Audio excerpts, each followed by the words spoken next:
Hello and welcome to the ORSHIN Project. Today we have met up with a project partner from Security Pattern.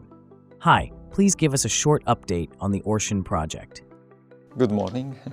So the project ORSHIN recently turns 2 years old. I'm personally very happy of what we have achieved so far and a very good collaboration with all the partners. We received also positive feedbacks during the midterm review. And in September, ORSHIN organized the ORSHSEC workshop. The workshop was co-located with the CHESS conference. This is the major event for hardware security worldwide. We had a very good participation with a lot of interaction.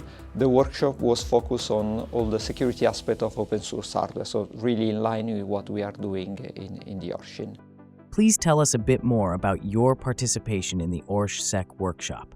Regarding security pattern for the ORSHSEC, we collaborate with the other partner organizing the workshop that was in Canada, and we presented the TLC. The TLC, the Trusted Life Cycle, this is one of the major outcomes of Work Package 2. This is a methodology that helps designer and open source projects for providing evidences that they have considered cybersecurity in the project. Particularly gives practical means to have evidences so that the user of the project can understand what type of security measure has been embedded, how they have been evaluated, and how they can use these cybersecurity measure when they are using the open source project. Okay, and what are you currently working on? Currently, the focus of our security pattern is in activity for analyzing some sample of Tiny Tapeout. So Tiny Tapeout is an initiative for creating open source chip using open source tools. So this is not strictly part of ORSHIN. So we use this initiative to embed in silicon some gadgets. So gadgets are basically building blocks that you can use to create secure hardware, secure crypto hardware. And what we want to do is to evaluate if these building blocks are actually behaving as expected. This means that we have set up an environment for measuring the power consumption of this Tiny Tapeout when the gadgets are used.